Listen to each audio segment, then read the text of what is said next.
Kappan se encargaba principalmente del software de la página web que sería vista y utilizada por los clientes, mientras que Davis se centraba en los sistemas de fondo que realizaban las transacciones y mantenían la empresa en funcionamiento.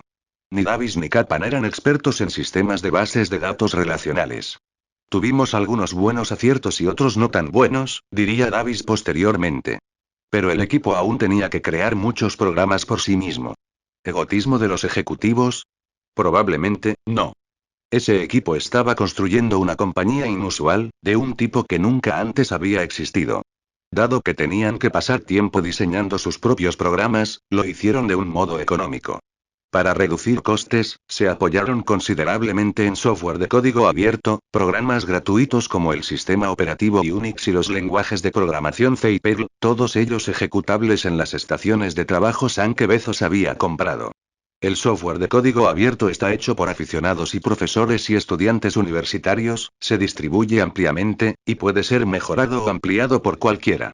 La estrategia de los códigos abiertos, de hecho, se hizo popular entre otras muchas compañías.com, incluida Google. Aunque los programadores de Amazon no tenían experiencia en software para la venta minorista, ni en software de soporte administrativo, ni tampoco en software orientado al cliente, Jeff consiguió el beneficio de sus acciones a partir de ellos. Los programadores sí estaban familiarizados con los programas de código abierto, lo que les permitió crear el software de gran capacidad que necesitaban. Davis y Kappan construyeron su soporte lógico reescribiendo el sistema operativo gratuito Unix y utilizando los lenguajes de programación gratuitos. Además del sistema Oracle que gestionaría el programa de la base de datos, tenían que construir su propia base de datos a fin de almacenar toda la información para mantener la empresa operativa. Y así lo hicieron partiendo de un sistema de código abierto llamado DBM, Database Manager, que había sido creado por AT&T y posteriormente fue mejorado por la Universidad de California, en Berkeley, y otros. Ello requirió modificarlo para conseguir que funcionara en Unix. Cuando la compañía fue lanzada en 1995, su base de datos de libros contenía en total más de 1 millón de títulos, para lo que se necesitaban más de 2 gigabytes de memoria. Pusieron los 1000 libros más populares en un sistema de memoria de 25 megabytes que podía responder muy rápidamente a peticiones enviadas a través del programa DBM.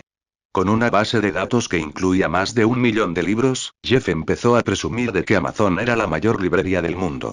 Un bonito eslogan publicitario de veracidad cuestionable.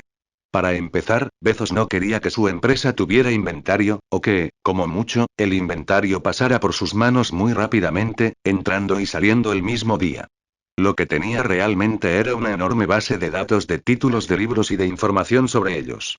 Su plan era pedir los libros a los editores o distribuidores solo después de recibir las peticiones de los clientes, un objetivo que tuvo que abandonar posteriormente, cuando Amazon creció. Su credo era que así Amazon podría operar con unos costes mucho más bajos que las librerías físicas o las empresas de venta por catálogo. Otra razón por la que la afirmación sobre el millón de libros era una exageración es que incluso los distribuidores solo tenían unos 300.000 libros en existencia al mismo tiempo. Y aún hay otro argumento engañoso. Aunque Bezos presumía de que Amazon era una librería con 1,1 millones de títulos, en realidad su base de datos contenía una lista de 1,5 millones. Una fuente informó más tarde al escritor Robert Spector de que la razón de dar una cifra a la baja era que así Amazon podría afirmar en otro momento que tenía 1,5 millones de libros, de forma que pareciese que el inventario había crecido. En términos del número real de libros en stock, los competidores de Amazon podrían haber descrito la compañía como una de las librerías más pequeñas del mundo. De hecho, cualquier tienda física podría haber dicho que tenía acceso a los mismos títulos que Amazon, porque podía pedir cualquier libro a los distribuidores o editores, tal y como hacía Amazon. La diferencia radicaba en que Amazon era capaz de localizar los títulos rápidamente en su base de datos hecha a medida y enviar los pedidos más deprisa de lo que podía hacerlo una librería física que empleara a gente tras un mostrador. Los programadores de Amazon aún tenían que crear un sistema de seguimiento de inventario muy adaptado, porque la compañía debía controlar la ruta de los libros desde el editor o distribuidor hasta el almacén de Amazon y posteriormente hasta el cliente.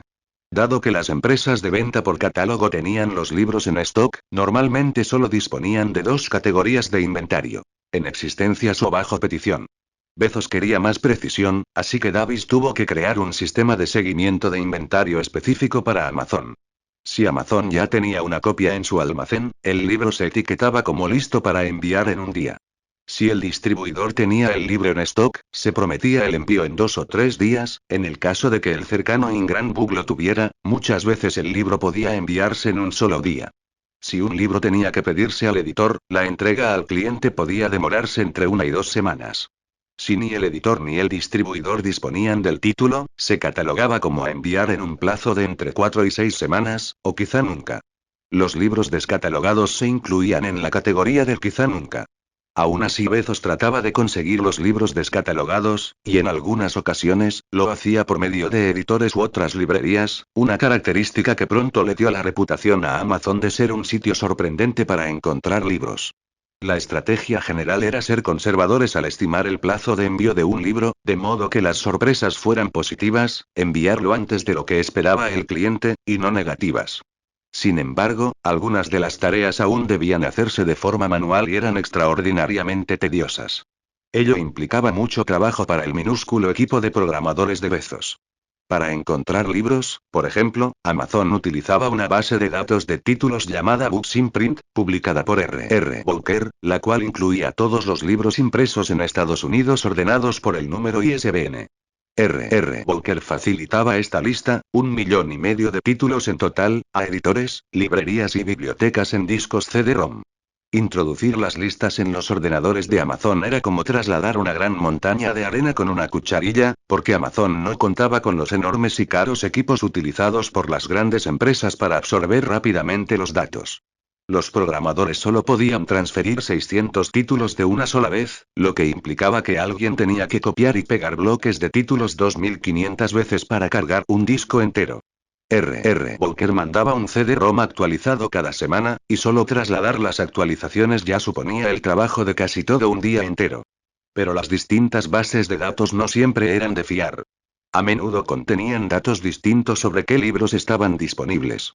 Por ello, el equipo de Amazon determinó cuáles eran más fiables con una simple prueba. Pedirían libros y verían qué bases de datos eran precisas. Descubrieron que cuando los distribuidores o editores indicaban que los libros no estaban en stock, a menudo habían sido descatalogados. Sin embargo, cuando indicaban que un libro estaba descatalogado, acostumbraba a ser verdad. El siguiente problema era cómo aceptar los pedidos de los clientes y recibir el pago. Eso era un tema nuevo en Internet, que justo acababa de abrirse al comercio.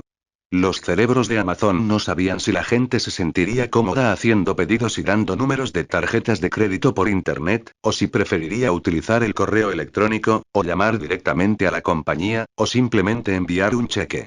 Ya se habían dado casos, con mucha publicidad, de piratas informáticos que habían irrumpido en archivos de empresas de Internet y habían robado información de tarjetas de crédito.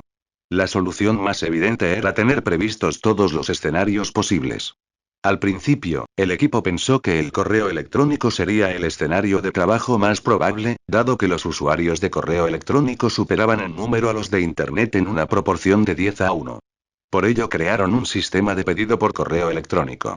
Un cliente podía buscar un libro en la página, pero todo lo demás podía hacerse desde el correo electrónico, bajo la suposición de que la gente se sentiría más cómoda con este método. Enviando el pedido por correo electrónico, recibiendo uno de vuelta que le informaba sobre el plazo de envío y, de nuevo, enviando un número de tarjeta de crédito por correo electrónico.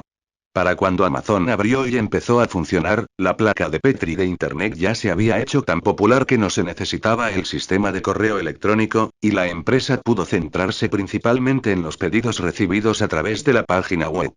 Cerca de la mitad de los clientes llamaban para dar sus números de tarjeta de crédito, y algunos pagaban con cheques, pero el equipo se sorprendió al ver que un número significativo de usuarios estaban dispuestos a hacer las transacciones directamente a través de la página web. Por supuesto, ello implicaba que la seguridad de los números de las tarjetas de crédito era una cuestión de vital importancia. Davis creó un sistema, algo que llamó el CC Motel, un juego de palabras sobre el Roach Motel de Black Flag, una trampa para plagas donde las cucarachas entraban, pero nunca salían. Los números de las tarjetas de crédito podrían introducirse en el sistema, pero los piratas informáticos no podrían sacarlos. El enfoque era simple. No introducir nunca información de la tarjeta de crédito en ningún ordenador conectado a Internet. El número de la tarjeta de crédito se transfería a un disquete y se llevaba hasta el ordenador en el que se procesaban las transacciones. En los primeros tiempos de las redes, con ordenadores poco fiables, las empresas llamaban a esto una red Sneakernet, un sistema para recuperar información cuando no podían conseguir que la red funcionara correctamente. El ordenador CC Motel estaba conectado por medio de un módem telefónico solo con las compañías de tarjetas de crédito y los distribuidores de libros, y se utilizaba tanto para realizar los cargos en las tarjetas como para pedir los libros a los distribuidores. Primero se pedían los libros para garantizar que estuvieran disponibles. Y solo entonces se cargaba el importe en las tarjetas. Este primer sistema funcionó, aunque su simplicidad rozaba lo absurdo, además de ser un método que evidentemente debería ser sustituido en cuanto las órdenes llegaran a niveles considerables. Davis recordó más tarde que solía tener pesadillas con el procedimiento. Se suponía que debía hacerse una copia de seguridad en otro ordenador cada noche, pero a veces el equipo se olvidaba. En algunas ocasiones, accidentalmente, habían perdido o habían escrito encima de archivos que podían contener un par de cientos de transacciones. Eso requería volver al CC Motel e imprimir una lista de números de tarjetas de crédito, y entonces llamar a la compañía de las tarjetas para verificar los números uno por uno, para asegurarse de que las transacciones se habían procesado. Hubo veces que perdieron archivos con números de tarjetas de crédito y tuvieron que solicitar a la compañía de las tarjetas que les enviara por fax una lista de las transacciones, que contenía únicamente los últimos 4 dígitos de las tarjetas, y alguien de Amazon debía sentarse y hacerla concordar con su propia lista. No nos tomamos en serio la responsabilidad de mantener esos datos en buen estado, afirmó Davis. Pero también había características en la página de compras que pocas empresas pensaron en incluir, características que proporcionaban a los clientes confianza en el uso del sistema. Por ejemplo, la gente no tenía que registrarse siquiera en la página para empezar a buscar libros o ponerlos en una cesta de la compra. Dejamos que la gente se familiarice bien con el proceso de pedido antes de hacerles crear una cuenta, que era uno de los grandes escollos de alguno de los demás sitios de comercio electrónico noveles, expone Kappan. Con el fin de mitigar los miedos de los consumidores a la hora de facilitar información sobre sus tarjetas de crédito en línea, las órdenes de Jeff eran hacer el proceso de pedido amable, tal y como dice Kappan. Así, se les daba la opción de dejar solo los últimos dígitos del número de la tarjeta, y llamar para dar el número completo por teléfono cuando estuvieran listos para el cobro. Y Amazon se aseguró de que los clientes supieran que no se les iba a cobrar hasta el último paso de todos, eliminando el miedo de comprar un libro accidentalmente. Los usuarios se aseguraban en cada paso de que no estaban haciendo nada irreversible hasta que estuvieran preparados para enviar su pedido, dice Kappan. Recuerdo que junto al botón de añadir algo a la cesta de la compra puse algo así como siempre puedes quitarlo más tarde. Todo formaba parte de la orden de Bezos de asegurarse de que la página era la mejor de todas, una filosofía que los programadores se tomaron muy en serio. La web era nueva, confusa, y mucho más que un poco intimidante para la mayoría de la gente, y generar confianza era, y aún es, altamente valorado en línea. El sistema de Amazon.com ayudó a cumplir el objetivo de Bezos de crear una buena experiencia para los clientes. Básicamente él sabía que este enfoque era la clave del éxito de la compañía. De hecho, Davis y Kappan no solo consiguieron que la página fuera de confianza y fácil de usar, sino que la hicieron de modo que resultara más práctica que comprar convencionalmente. Cualquier página web que se preciara debía explotar la tecnología de los ordenadores y de Internet para hacer cosas que no podían hacerse fuera de línea. Pocas de las primeras compañías.com se plantearon cómo hacer eso. Pero Bezos pensó que si los clientes podían encontrar el mismo servicio fuera de línea, ¿por qué iban a cambiarlo por un nuevo medio que parecía confuso o que incluso asustaba? La web es una tecnología incipiente, explicó Bezos, en ese momento. Si quieres tener éxito a corto o a medio plazo, solo puedes hacer cosas que ofrezcan a los consumidores propuestas de un valor increíblemente superior a hacer las cosas de un modo más tradicional. Esto básicamente implica que, ahora mismo, solo deberías hacer en línea lo que no puedas hacer de otro modo. Los programadores de Amazon encontraron la forma de ofrecer algo que no podía hacerse fuera de línea al facilitar la entrada en la base de datos de la compañía para encontrar información sobre libros y autores. Kappan aportó su experiencia en la creación de hipertexto, o enlaces entre datos. Él y Davis recopilaron toda la información biográfica de los autores en la base de datos de Amazon y la interrelacionaron con enlaces.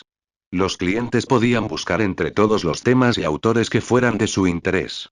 Si encontraban un libro que les gustaba, podían hacer clic en el nombre del autor y conocer otros libros que hubiera escrito. Podían clicar en una categoría de temas para encontrar otros libros sobre ese tema. ¿Quién necesita un sistema de clasificación decimal de Dewey? Siempre pensé que la hipertextualización de la información bibliográfica fue clave para el temprano éxito de Amazon, sostiene Kaplan. Podías navegar a través del amplio espacio de libros disponibles. Aparte de deshacerse de los errores en el funcionamiento interno de la página, los programadores de Amazon tenían que asegurarse de que funcionaba correctamente con diferentes navegadores, cada uno con características distintas. El navegador gráfico fue lo que hizo popular Internet, al convertirlo en un sistema de navegación simple basado en señalar y hacer clic. En los primeros tiempos de Internet, nadie podía saber a ciencia cierta qué navegador sería el más popular. Universitarios de todo el mundo utilizaban con ahínco los navegadores gráficos para sacar provecho de los estándares de las comunicaciones de la web desarrollados por Tim Berners-Lee en la Organización Europea para la Investigación Nuclear, en los alrededores de Ginebra. Algunos de los primeros navegadores gráficos de principios de los 90 se habían convertido en nombres olvidados o que habían pasado desapercibidos, como Eruise, desarrollado en la Universidad Politécnica de Helsinki; Biolau, de la Universidad de California, Berkeley; y Lynx, creado en la Universidad de Kansas. Pero el navegador que realmente atrajo a la gente hacia Internet fue Mosaic, desarrollado en el campus de Urbana-Champaign de la Universidad de Illinois, en su famoso Centro Nacional de Aplicaciones para Supercomputadoras, NAS. Fue la base para Netscape Navigator, el primer navegador comercial de éxito, aunque gratuito, creado en Netscape Communications por antiguos alumnos de Illinois que habían desarrollado el navegador Mosaic. Hacia 1995, Netscape competía con Internet Explorer, de Microsoft, que acabó por hacerse con la mayor parte del mercado. Hacia la primavera de 1995, Amazon tenía página web. No estaba terminada aún, pero funcionaba lo suficientemente bien como para permitir que unos cientos de amigos la probaran, tras haber jurado confidencialidad, evidentemente. Bajo la promesa de no hablar a nadie del proyecto, los probadores beta empezaron a navegar entre libros y a realizar compras ficticias. Uno de los problemas que descubrieron los programadores de Amazon durante las pruebas fue que no había modo de hacer un seguimiento de la actividad de un cliente individual. Si alguien compraba un libro, y luego empezaba a navegar buscando otros artículos, los ordenadores de Amazon no tenían modo de saber que ambas acciones habían sido realizadas por la misma persona. Era una de esas cosas de las que uno no se da cuenta que necesita hasta que descubre que no la tiene. Debían construir un sistema que almacenara toda la actividad de un usuario en particular en un archivo, así como recuperar esos datos cuando ese cliente volviera. Algunas de las características importantes de la página simplemente reflejaban la falta de recursos. Los programadores utilizaron pocos gráficos al principio, básicamente porque tampoco tenían muchos con los que trabajar. No eran diseñadores gráficos, y muchos editores no eran capaces o no querían proporcionarles imágenes. Pero eso se convirtió en una característica que gustaba a los clientes. Las conexiones a Internet eran lentas en esa época, y los gráficos tardaban mucho en cargarse. Además, algunos de los primeros navegadores web eran solo de texto y no podían mostrar gráficos, así que Kaplan y Davis se aseguraron de que se facilitara toda la información sin necesitar imágenes. Si uno desactiva los gráficos en un navegador web de hoy en día, podrá comprobar cuánta información y enlaces desaparecen de la mayoría de sitios. De nuevo, muchas de las compañías .com noveles no lo tuvieron presente. Pusieron tantas imágenes como les fue posible en sus páginas, y algunas aún lo hacen, bajo la creencia errónea de que así estas parecían más profesionales o que sus anuncios se veían más. En realidad, estas páginas sencillamente resultaban más molestas y confusas. De hecho, Google adoptó este mismo enfoque más tarde, demostrando que una página web sencilla es muy superior a una con imágenes centelleantes y ruidosos efectos de sonido parecidos a un presentador de teletienda vendiendo artículos a $19,95 no disponibles en tiendas. Bezos tuvo que improvisar para tratar con problemas inesperados, y lo hizo con ahínco, por no decir con una sonrisa malévola. Por ejemplo, quería probar sus sistemas de pedidos para asegurarse de que funcionaban correctamente y eliminar los errores. Eso implicaba pedir un libro cada vez. Pero los distribuidores querían un pedido mínimo de 10 libros. Más tarde Bezos sostuvo en sus discursos que había ofrecido pagar más a los distribuidores para que le enviaran un único libro, pero que rechazaron cambiar el procedimiento. Sin embargo, Bezos descubrió que si algunos de los libros de un pedido concreto no estaban en stock, los distribuidores le enviaban el resto y le cobraban solo por los que remitían. Entonces, dio con un libro perdido sobre líquenes del que todas las distribuidoras supuestamente disponían, pero cuyas existencias en ese momento eran nulas. De este modo, para empezar a hacer sus pruebas, hizo pedidos del libro que quería y de 9 ejemplares del libro sobre líquenes. Enviaban el que queríamos, junto con una disculpa muy sincera por no haber podido enviarnos los 9 ejemplares del libro de líquenes solicitado, dijo. Esto funcionó estupendamente para poner a prueba nuestros sistemas. Desde entonces he hablado y me he reído mucho del asunto con gente de esas empresas. Realmente piensan que es muy gracioso. En muchos aspectos, el primer diseño de Amazon era una combinación de ensayo y error, intuición, suerte y cierta improvisación inteligente. Pero el pequeño equipo siempre tuvo la vista puesta en lo que era importante. Dar prioridad a las necesidades del cliente, y no intentar extraer todos los dólares posibles de su cartera virtual. Prestaron atención a lo que les gustaba a los clientes y a lo que no.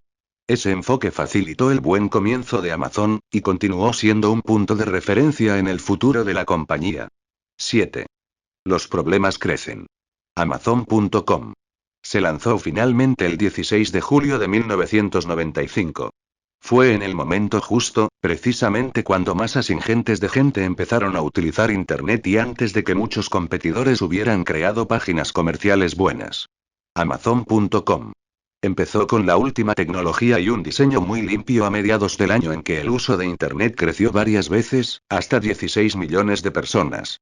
Bezos supo aprovechar el haberse percatado de ese crecimiento en línea similar al de las bacterias para comenzar antes que sus competidores. Lo oportuno del momento fue un factor clave de suerte y de trabajo duro por parte de los programadores. Bezos también pudo trasladar su empresa fuera del remodelado garaje. Se trasladó a un edificio industrial de Seattle, que compartía con un programa de intercambio de agujas y una casa de empeños cerrada. Tenía 330 metros cuadrados de oficinas en la segunda planta y 120 en el sótano para usar como almacén. Los escritorios estaban hechos con puertas baratas, con tablones recortados como patas. Cuando Amazon creció, Bezos contrató una carpintería de Seattle para que se los fabricara por $130. 70 por el material y 60 por el trabajo. Una de las salas de la oficina se utilizó para almacenar cajas de cartón. Los ordenadores de CC Motel y de Internet estaban colocados sobre una estantería barata de metal. El almacén tenía más estanterías para poder almacenar poco más de unos cientos de libros en su camino desde el distribuidor hasta el cliente, un par de mesas con material para empaquetar el material de envío, una báscula y una máquina franqueadora Pitney Bowes. También puso pizarras blancas en los ascensores para que los empleados pudieran garabatear ideas durante el poco tiempo libre que conseguían tener durante el día. Los pedidos empezaron a llegar en cuanto se lanzó la página. En los primeros días, había media docena de órdenes al día. Uno de los programadores hizo un programa para que en cada ordenador de Amazon sonara una alarma cada vez que entraba un pedido. Una gran novedad al principio, pero que rápidamente se volvió una verdadera molestia y tuvo que desactivarse al cabo de unos días. Los libros con descuento, por supuesto, fueron el primer elemento de atracción hacia la página de Amazon. Cuando se lanzó la página en 1995, Bezos lo puso todo en oferta. La primera veintena de libros más vendidos tenían un 30% de descuento sobre su precio habitual, lo que significaba que Bezos los estaba comercializando como artículos de gancho. Esta es una práctica que las grandes cadenas de librerías utilizan a menudo, y quizá Jeff lo aprendió en el curso para libreros. Pero Bezos también redujo el precio de los 300.000 títulos que los distribuidores tenían en stock un 10%. El personal hacía una selección especial de libros para incluir en los destacados del día, elegidos en parte según la cantidad de información de que se disponía para añadirla como un perfil relevante, y les aplicaba un descuento de hasta un 40%. Con estos descuentos, Amazon podía batir los precios de incluso las grandes cadenas. El hecho de que Bezos consiguiera estar en línea antes que las grandes cadenas de librerías resultó una ventaja incalculable. Un gran número de esos primeros usuarios de Internet fueron los famosos adoptantes tempranos de nueva tecnología que todas las empresas de este tipo codiciaban. Los adoptantes tempranos encontraron Amazon.com, decidieron que era buena, y la voz corrió por todo Internet. Luego, fue difícil para cualquier librero, no importaba lo bueno que fuera, igualar el caché de Amazon. 3 días después del lanzamiento, Bezos recibió un correo electrónico de Jerry Yang, uno de los fundadores de Yahoo. Jerry dijo: creemos que tu página es bastante buena. ¿Quieres que te pongamos en nuestra página de recomendados? Recuerda Bezos. Pensamos un poco en ello, y nos dimos cuenta de que podría ser como tratar de beber de una manguera de incendios, pero decidimos seguir adelante e ir a por ello. Yahoo puso el sitio en la lista, y la demanda se disparó. A finales de esa semana, Amazon recibió pedidos por un valor de $12.000. Era difícil mantener el ritmo. Esa semana, la compañía realizó envíos de libros por un valor de $846. La semana siguiente recibió pedidos por un valor de casi $15.000, y el equipo solo pudo realizar envíos por valor de $7.000. La página no estaba siquiera terminada de verdad cuando se lanzó la compañía. La filosofía de Bezos era salir al mercado rápidamente para liderar la competencia, y arreglar los problemas y mejorar la página a medida que la gente empezara a usarla. Un error que descubrieron tras el lanzamiento. La gente podía poner un número negativo en la casilla en la que se solicitaba el número de ejemplares del libro que se pedía. Nos dimos cuenta de que los clientes podían pedir una cantidad negativa de libros. Recordó Bezos más tarde. Y les haríamos el abono del importe en su tarjeta de crédito y, supongo, que esperaríamos a que nos enviaran los ejemplares. Otro error que cometió Bezos fue no haber contratado a nadie para empaquetar y enviar los productos en cuanto llegaran de los distribuidores. Las primeras semanas, todos en la empresa trabajaban hasta las 2 o las 3 de la madrugada para empaquetarlos, ponerles la dirección y enviarlos. Bezos también se había negado a pedir mesas de empaquetado, así que la gente acababa de rodillas en el suelo de cemento para empaquetar los libros. Más adelante, Bezos recordó en un discurso en el Lake Forest College que, tras pasar horas arrodillado empaquetando libros, le dijo a uno de los empleados que tendrían que comprar rodilleras. El empleado, Nicholas, lo vejó y me miró como si fuera un marciano, recuerda Bezos entre risas. Lo vejó y sugirió lo evidente: comprar unas mesas. Pensé que era la idea más brillante que jamás había oído en toda mi vida. Bezos acudió finalmente al almacén de Home Depot más cercano y derrochó el dinero en algunas mesas. La empresa operaba estrictamente con costes reducidos. Cualquier impresión o fotocopia se hacía en la tienda Printmark que había unas calles más abajo. Las reuniones de trabajo tenían lugar en una cafetería local, irónicamente, en una que se encontraba dentro de una librería Barnes y Noble.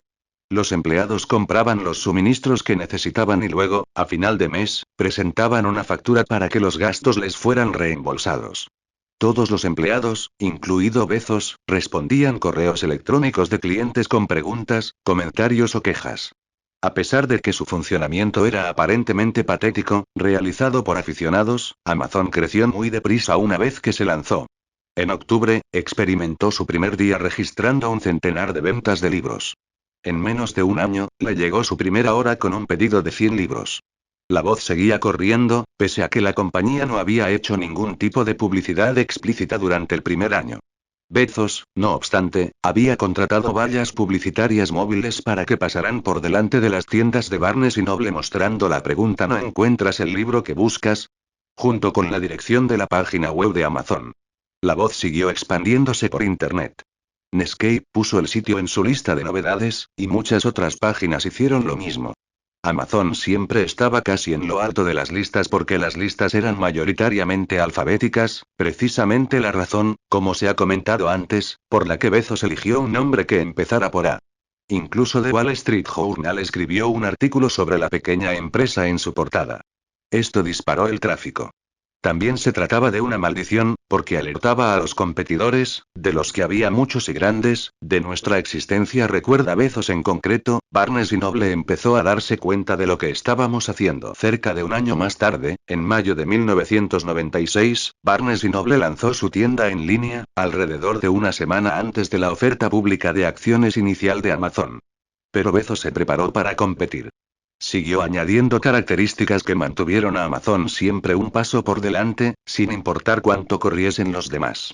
Aunque prácticamente todas las características del servicio de atención al cliente se automatizarían más tarde, al principio todo se tenía que hacer con intervención humana.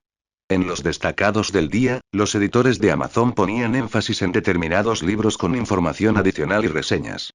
Cuando los editores no proporcionaban información suficiente sobre el libro que querían destacar, la escribían ellos mismos, aunque esto implicara visitar una librería cercana y garabatear algunas notas sacadas de una sobrecubierta. Pronto, los editores humanos de Amazon empezaron a recomendar libros a sus clientes basándose en compras parecidas que hubieran realizado en el pasado. Podían avisar, por ejemplo, a los fans de Cormac McCarthy de que su autor favorito había lanzado un nuevo libro, o a los fans de la historia americana de que había salido a la venta la última edición de The Civil War Battle Guide.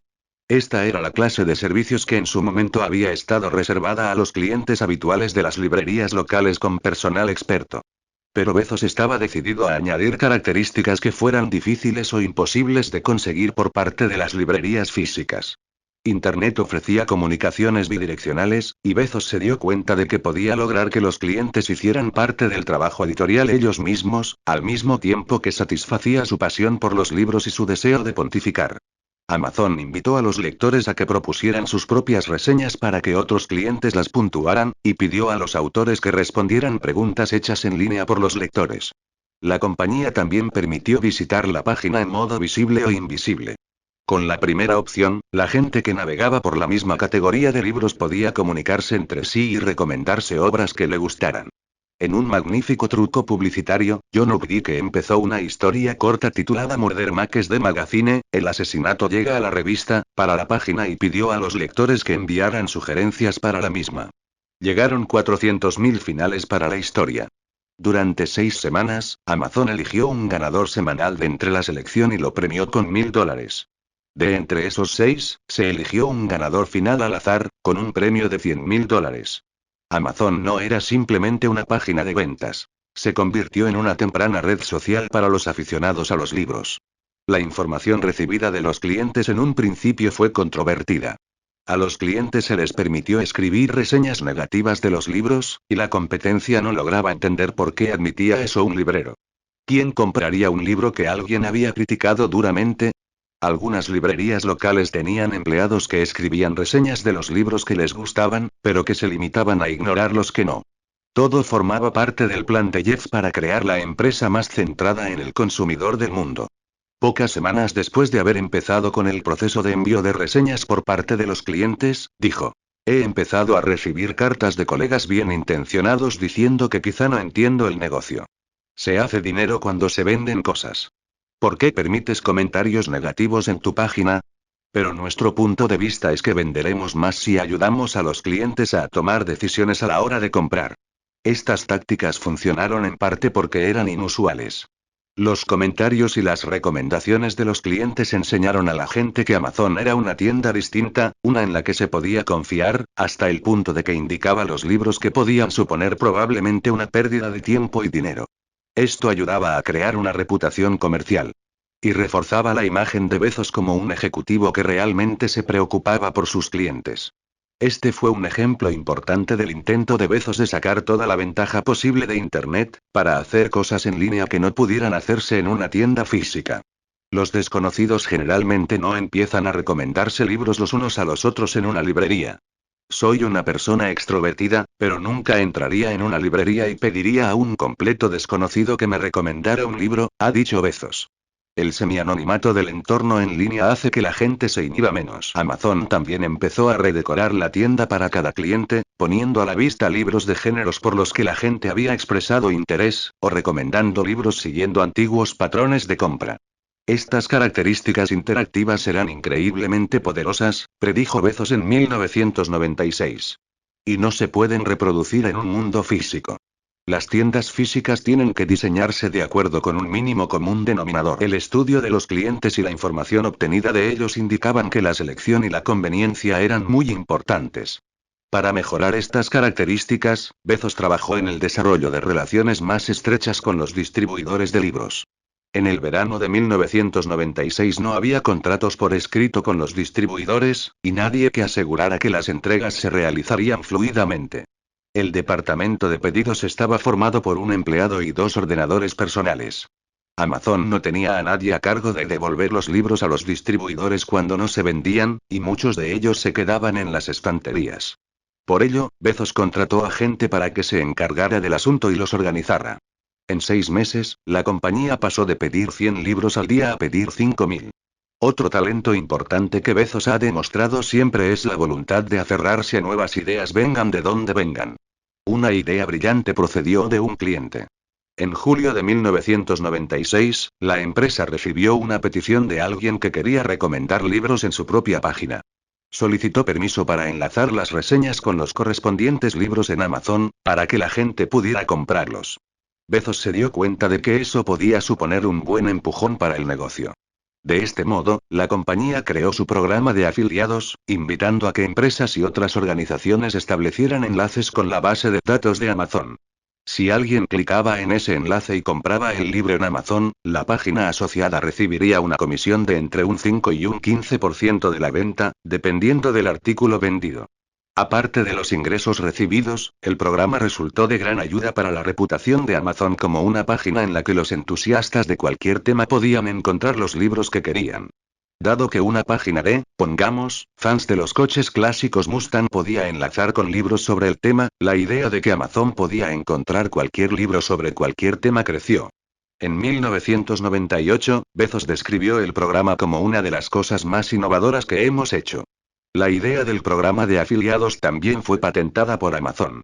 Como en otras ocasiones, la nueva patente generó controversia, con reivindicaciones de que aquello ya se estaba haciendo en otra parte en Internet. Las páginas a menudo enlazaban con otras páginas en las que la gente podía hacer compras, en algunos casos incluso recaudando una pequeña tasa por la referencia. Pero Bezos argumentó que su enfoque era distinto. Las páginas asociadas eran esencialmente pequeñas librerías virtuales en sí mismas, que utilizaban la tecnología de Amazon para localizar los libros y comprarlos. La otra diferencia estribaba en que se trataba de un amplio programa por medio del cual cualquiera podía inscribirse sin tener que negociar ningún trato con Amazon, o incluso hablar con nadie de la compañía previamente. La patente se concedió varios años más tarde, pero Bezos nunca demandó a nadie por crear sus propios programas de asociación. La práctica se extendió y la controversia se desvaneció. Sin embargo, este es el tipo de programas que muchos ejecutivos encuentran detestables. En 1997, por ejemplo, las páginas SideWall de Microsoft, que enumeraban cosas para hacer en la ciudad, empezaron a enlazar con la página web de Ticketmaster, en la que la gente podía comprar una entrada para un evento concreto. Ticketmaster presentó una demanda. Los ejecutivos de Ticketmaster querían que Microsoft les pagara por el privilegio de enviar compradores a su página, y cuando Microsoft rechazó la oferta, consiguieron llegar a un acuerdo económico con su competidor CitySearch. Ticketmaster solo permitía a Microsoft enlazar con su página principal, a pesar de lo engorroso que eso fuera para sus clientes. Ticketmaster fue ampliamente ridiculizada por los expertos en Internet por su actitud contraproducente e interesada. 2 años más tarde, Microsoft se rindió y acordó enlazar únicamente con la página principal de Ticketmaster. Aún así, ciertas páginas todavía se muestran reticentes a permitir que otras páginas deriven gente a la suya, aunque estas personas puedan ser clientes potenciales o estén realmente interesadas en la publicidad de la página.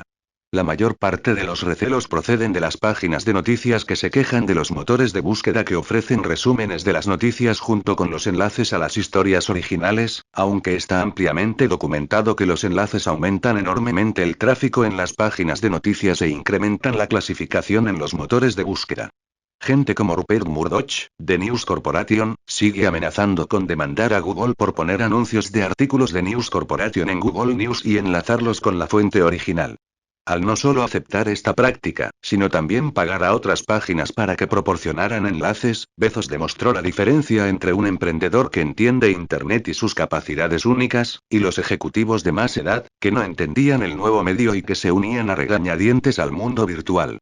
Alentado por esa comprensión, Bezos empezó a avanzar incluso más deprisa en su carrera hasta lo más alto de la cima de las .com.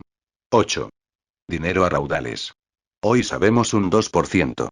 Creo que Amazon.com puede saber tanto como cualquier otra empresa sobre comercio electrónico, pero me apuesto a que sabemos un 2% de lo que sabremos dentro de 10 años. Esta es la era Kitty Out del comercio electrónico, y la mayor parte de lo más interesante ni siquiera se ha empezado a inventar. Jeff Bezos, 1998, el crecimiento de Amazon fue estelar en su primer año y medio. Pero aún estaba limitado por la escasez de efectivo. Como muchas compañías jóvenes, Amazon estaba perdiendo dinero. Bezos estaba centrado no solo en seguir con ese crecimiento que parecía llegar de un modo realmente fácil, sino también en arreglar la organización para que obtuviera beneficios rápidamente. Eso implicaba que tenía que ser juicioso a la hora de gastar y contener sus más audaces ambiciones. Para cuando se lanzó la empresa durante el verano de 1995, Bezos tuvo que empezar a recaudar más dinero. Se había gastado todo el capital que tanto él como su familia podían aportar. Entonces fue cuando llamó a su amigo Nick Hanauer, que le había dicho que quería invertir y que había convencido a Bezos para que abriera su empresa en Seattle. Hanauer empezó a llamar a gente con dinero, en algunos casos procedente de la venta de acciones de Microsoft, de los alrededores de Seattle. Pero había un problema. Aunque Hanauer quedó impresionado con Bezos, dijo que era pésimo para convencer a potenciales inversores de lo inteligente que era, lo comprometido que estaba, y lo decidido que se mostraba. Eso era perjudicial, puesto que para la mayoría la idea de una librería en línea no era más que una novedad en 1995, a pesar del revuelo que se estaba generando en la red.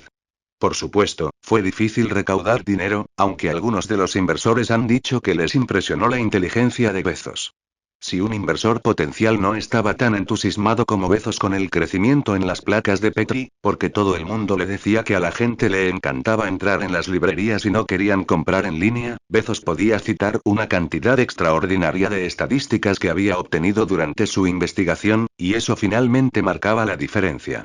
Un corredor de bolsa de la empresa Smith Barney, de Seattle, llamado Eric Dillon, estaba interesado en invertir, pero pensó que el valor que Bezos había otorgado a la empresa, $6 millones, había surgido de la nada, hasta que Bezos se sentó con él para mostrarle cuánto intentaban recaudar otras compañías de Internet.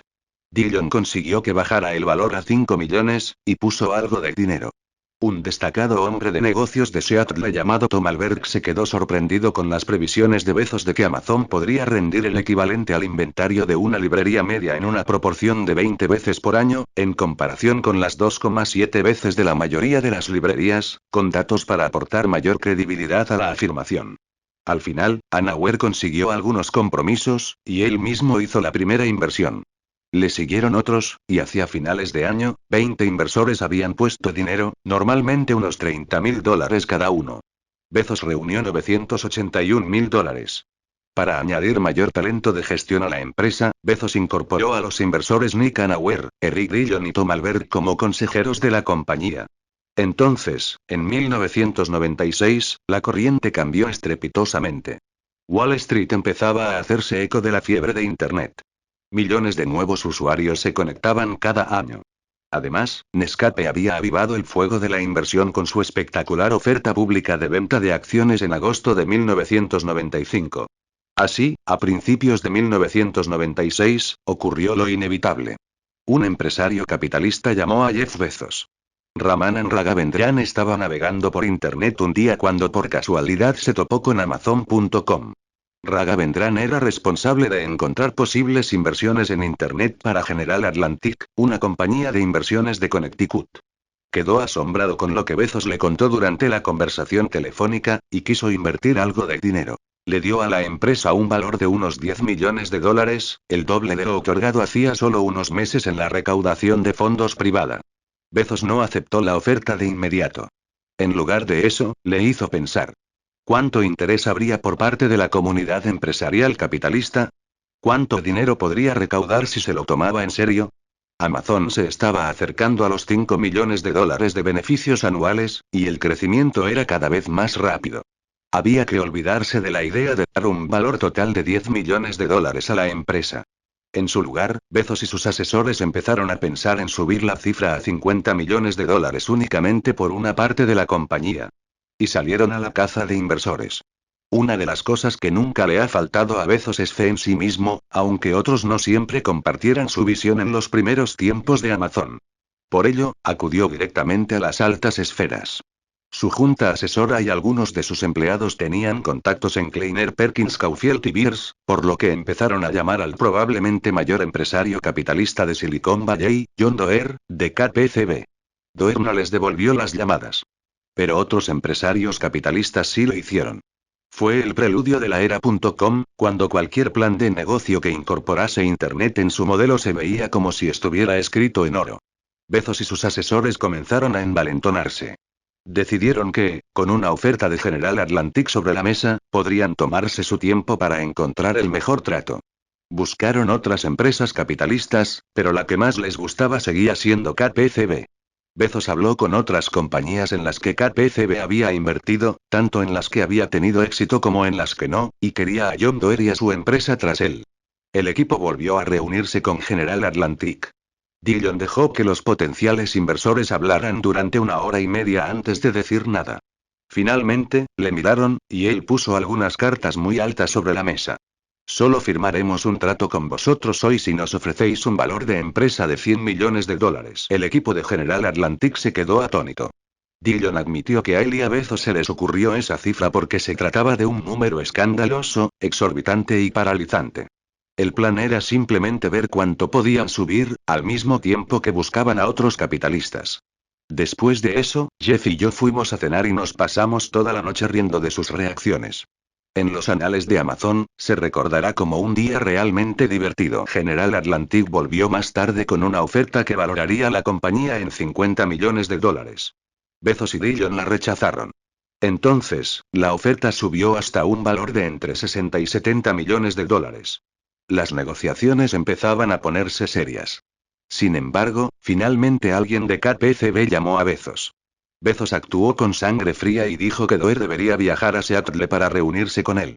El hecho de que ya hubiera una muy buena oferta sobre la mesa permitió a Bezos jugar duro.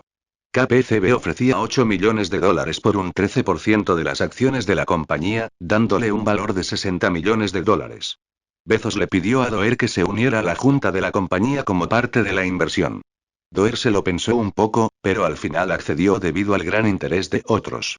Aunque Amazon podría haber obtenido una mejor valoración por parte de General Atlantic, Bezos pensó que el nombre de Doerr valía los $10 millones adicionales que podría haber obtenido en la valoración.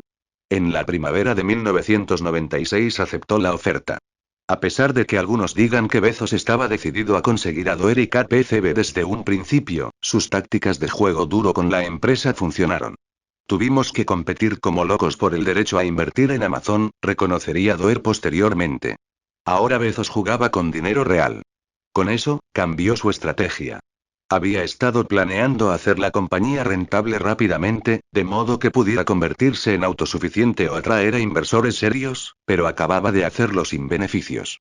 Por ello, decidió que en lugar de tratar de hacer funcionar la empresa para obtener beneficios, invertiría seriamente en más gente, nuevas tecnologías y otras oportunidades de mercado.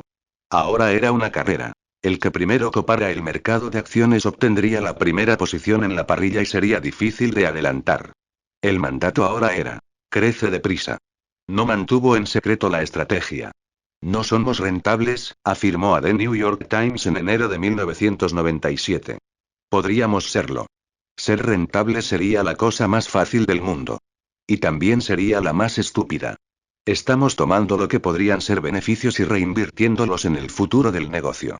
Hacer que Amazon sea rentable ahora mismo sería literalmente la decisión más estúpida que un equipo directivo podría tomar. Eso no quiere decir que se volviera derrochador con su dinero. Anticipándose a la competencia por parte de cadenas de librerías mejor financiadas, como Borders Group y Barnes y Noble, Bezos gastó dinero en cosas que darían ventaja a Amazon. Trasladó la empresa a unas instalaciones más grandes, pero conservando sus escritorios. En un picnic en 1997, para promocionar la idea de crecer rápidamente con un presupuesto mínimo, Bezos repartió camisetas estampadas con un sol brillante, en cuyo centro podía verse un perrito caliente y las palabras crece deprisa y cómete otro perrito caliente. Y eso es precisamente lo que les daban de comer a los amazonianos. Bezos no tuvo que apoyarse en el dinero de KPCB durante mucho tiempo. El 14 de mayo de 1997, justo un año después de conseguir su inversión capitalista y menos de 2 años después de abrir las puertas del negocio, hizo una oferta pública de venta de acciones de Amazon a $18 la acción. Recaudó otros $54 millones y el valor de la compañía se estableció en $429 millones. En cualquier otra época de la historia habría sido escandaloso.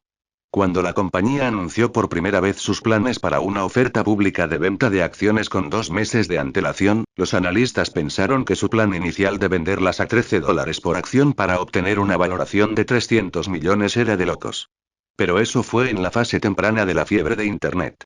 Bill Bass, analista de Forrester Research, insistió en que la valoración era demasiado alta. Hay gente que se fuma Internet y se les nubla el juicio, dijo Bass. Evidentemente, fue la misma empresa que apodó a la compañía Amazon.to Amazon.quemada. Los inversores de la oferta pública de venta de acciones no parecían estar preocupados por la falta de rentabilidad de Amazon. El folleto informativo de la oferta indicaba claramente la estrategia y los riesgos. Amazon no solo no tenía beneficios, según decía, sino que el ritmo en el que se incurrirá en dichas pérdidas aumentará significativamente con respecto a los niveles de hoy en día, y los índices de beneficios actuales no son sostenibles y disminuirán en un futuro. Entonces, Bezos dio su palabra de seguir siendo nada rentable al rebajar drásticamente el precio de 400.000 libros de Amazon hasta un 40% para evitar que las grandes superficies siguieran avanzando en el territorio en línea. Pero Bezos no podía limitarse a hacer caso omiso a las grandes librerías.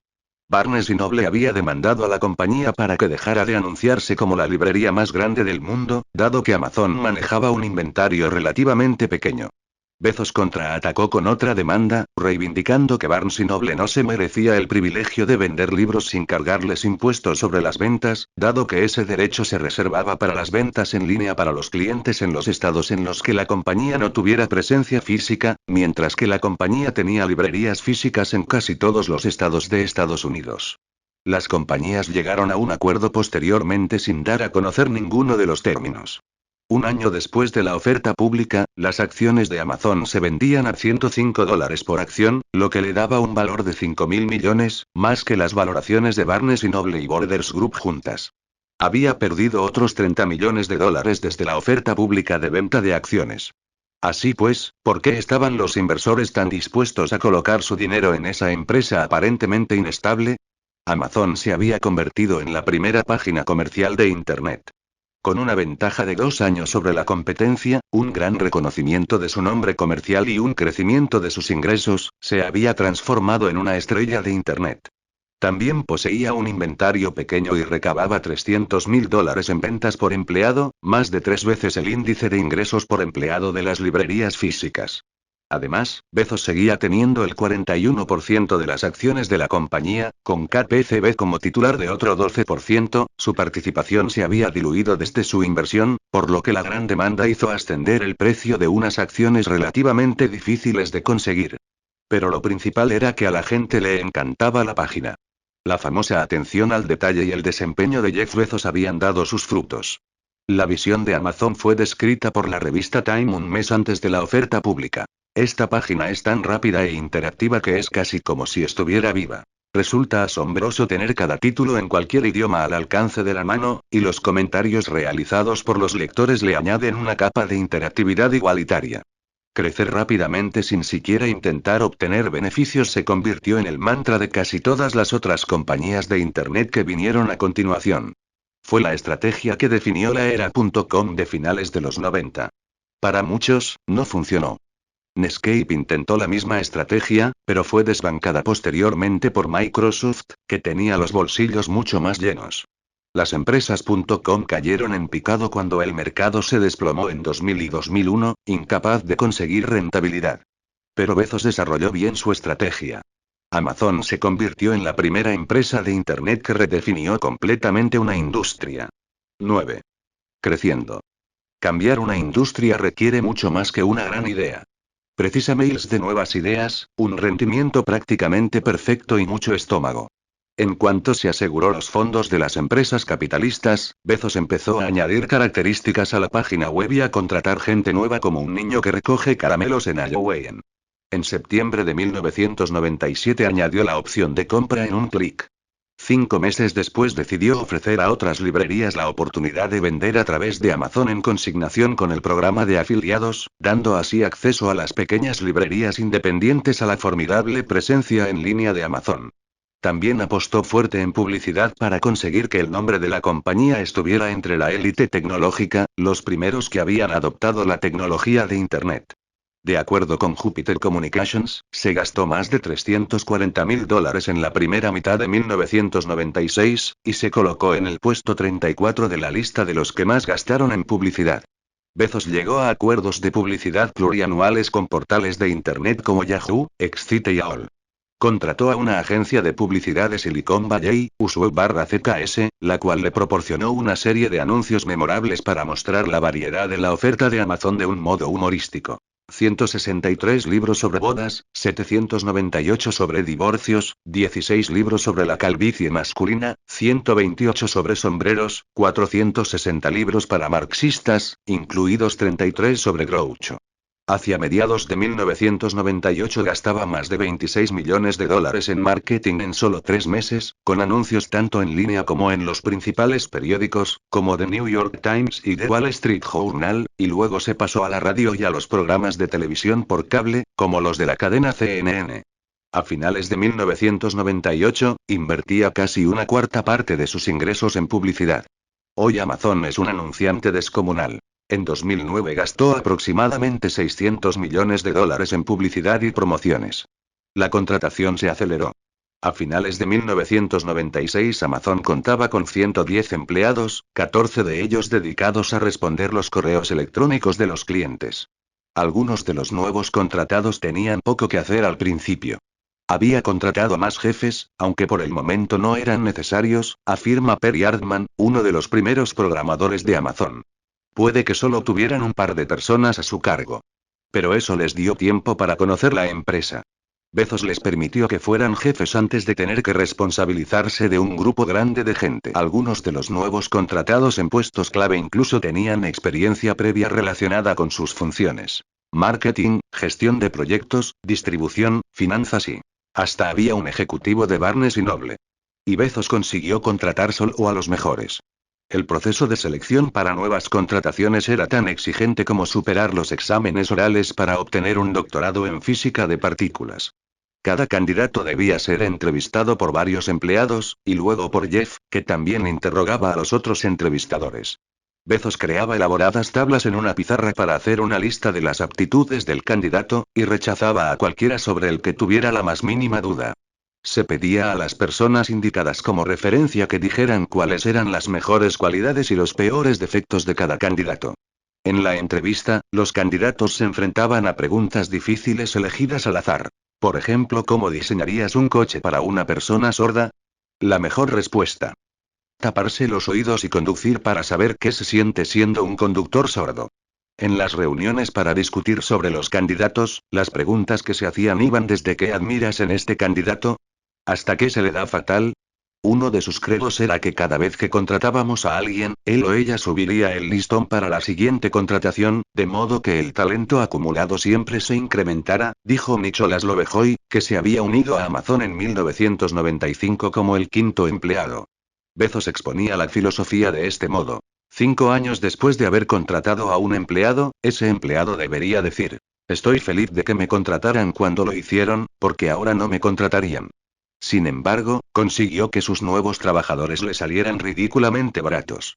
Amazon se estaba convirtiendo en uno de los sitios de moda. Lovejoy ya conocía a Bezos porque había trabajado con él en The Shaw. Se fue de Shaw para enseñar matemáticas en las afueras de Seattle por $27,000 al año. Jeff convenció a Lovejoy para que se uniera a su pequeña compañía, pero este tuvo que aceptar una reducción de sueldo. Bezos también quería gente que no encajara en el molde de una empresa convencional.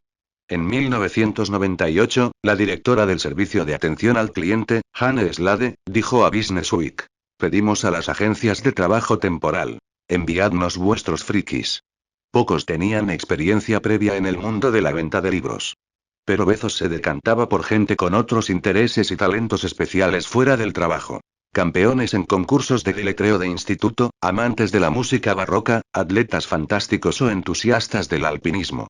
Cuando trabajas mucho y durante muchas horas, quieres estar rodeado de gente que sea interesante y divertida, dijo Bezos en una ocasión. Pero también debían ser inteligentes. Los candidatos a los puestos tenían que facilitar sus resultados en los exámenes preuniversitarios y las medias obtenidas en la universidad. Uno de los contratados fue Ryan Sawyer, vicepresidente de Crecimiento Estratégico, un beneficiario de una beca de Rhodes que estudió poesía en Oxford. Amazon contaba con un entorno de trabajo inusual. La gente llevaba sus perros, que merodeaban por el nuevo edificio. Eso incluía el Golden Retriever de Jeffy Mackenzie, Kamala, al que le pusieron el nombre de un personaje metamórfico de un episodio de Star Trek. La nueva generación, titulado La pareja perfecta. Los ejecutivos mantenían reuniones de trabajo en medio de todo el caos.